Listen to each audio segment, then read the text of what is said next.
భారతదేశంలోని మన ఆంధ్రప్రదేశ్లో ఉన్న తిరుపతి బాలాజీ ఆలయం ప్రపంచంలోని అత్యంత సంపన్నమైన దేవాలయంగా పేరుగాంచింది. ఈ ఆలయానికి ప్రతి నెల 300 నుంచి 400 కోట్ల రూపాయల విరాళాలు వస్తాయి. ఈ ఆలయం యొక్క మొత్తం ఆస్తి విలువ అక్షరాల 5 లక్షల కోట్ల రూపాయలు. ఇది ప్రపంచంలోని ఎన్నో దేశాల బడ్జెట్ కంటే చాలా ఎక్కువ. ఆలయం దగ్గర 11 టన్నులకు పైగా బంగారు నిల్వ ఉంది. ఇందులో 1000 కిలోల బంగారు కిరీటం, 2.5 టన్నుల బంగారు కవచం మరియు వేల సంఖ్యలో బంగారు ఆభరణాలు ఉన్నాయి. కానీ ఇంత భారీ సంపద ఉన్నప్పటికీ ఇక్కడ కొలువై ఉన్న సాక్షాత్తు కలియుగ దైవం వెంకటేశ్వర స్వామిని అప్పుల ఊబిలో ఉన్న దేవుడిగా ఎందుకు భావిస్తారు? ఆ కథ వెనుక ఉన్న అసలు రహస్యమేంటి? ఇది కేవలం సంపదకు సంబంధించిన విషయం మాత్రమే కాదు. ఈ ఆలయం అంతు చిక్కని, ఒళ్ళు గగురు పొడిచే రహస్యాలకు ప్రసిద్ధి.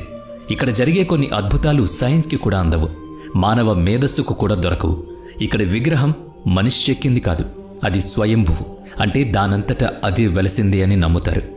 గర్భగుడిలో ఎప్పుడూ ఫ్యాన్ తిరుగుతూనే ఉంటుంది. అక్కడ ఉష్ణోగ్రత ఎప్పుడూ 20 డిగ్రీల సెల్సియస్గానే మెయింటైన్ చేస్తారు. అయినా సరే ఆశ్చర్యకరంగా స్వామివారి విగ్రహానికి చెమటలు పడుతూనే ఉంటాయి. పూజారులు ఆ చెమటలను ఎప్పటికప్పుడు పట్టు వస్త్రంతో తుడుస్తూనే ఉంటారు.